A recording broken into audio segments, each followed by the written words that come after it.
2025 கோல்டுல invest பண்ணணும் அப்படின்னு சொல்லிட்டு பிளான் பண்ணிட்டு இருக்கீங்களா? சோ டிஜிட்டல் கோல்ட்ல பண்ணலாமா இல்ல பிசிக்கல் கோல்டுல பண்ணலாமா அப்படின்னு சொல்லிட்டு ஒரு டவுட் இருக்கா? சோ நான் உங்களுக்கு வந்து ரெண்டே டிஃபரெண்ட் பண்றேன். சோ நீங்க நார்மலா சில பல விஷயத்துக்கு எல்லாம் போகணும் அப்படின்னா பிசிக்கல் கோல்டு வாங்கிக்கோங்க. சோ நீங்க வந்து இன்வெஸ்ட்மெண்ட் தான் என்னோட கான்செப்ட்.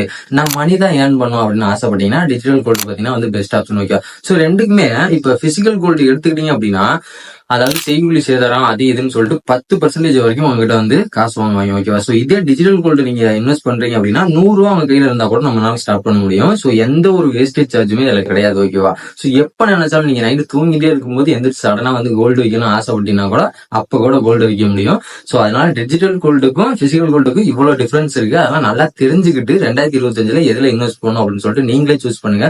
ஏதாவது ஒரு ஃபெஸ்டிவல் அது இதுக்குன்னு நான் யூஸ் பண்ணும் அப்படின்னு ஆசைப்பட்டீங்கன்னா so physical okay. But investment தான் என்னோட கான்செப்ட் அப்படின்னு ஆசைப்பட்டீங்கன்னா டிஜிட்டல் கோல்டு தான் இருக்கிறதுல பெஸ்ட் ஆப்ஷன். ஸோ கோல்டு வாங்கி வேஸ்ட் பண்ணாதீங்க. ஸோ என்னோட ஒப்பீனியன் நான் சொல்லிட்டேன். உங்களோட ஒப்பீனியன் என்ன இருந்தாலும் கமெண்ட்ல சொல்லுங்க. ஸோ வீடியோ பிடிச்சா மட்டும் லைக் பண்ணுங்க. மோர் ஃபினான்ஸ் டாபிக் ஃபாலோ பண்ணிக்கோங்க அண்ட் மறக்காம சப்ஸ்கிரைப் பண்ணிக்கோங்க.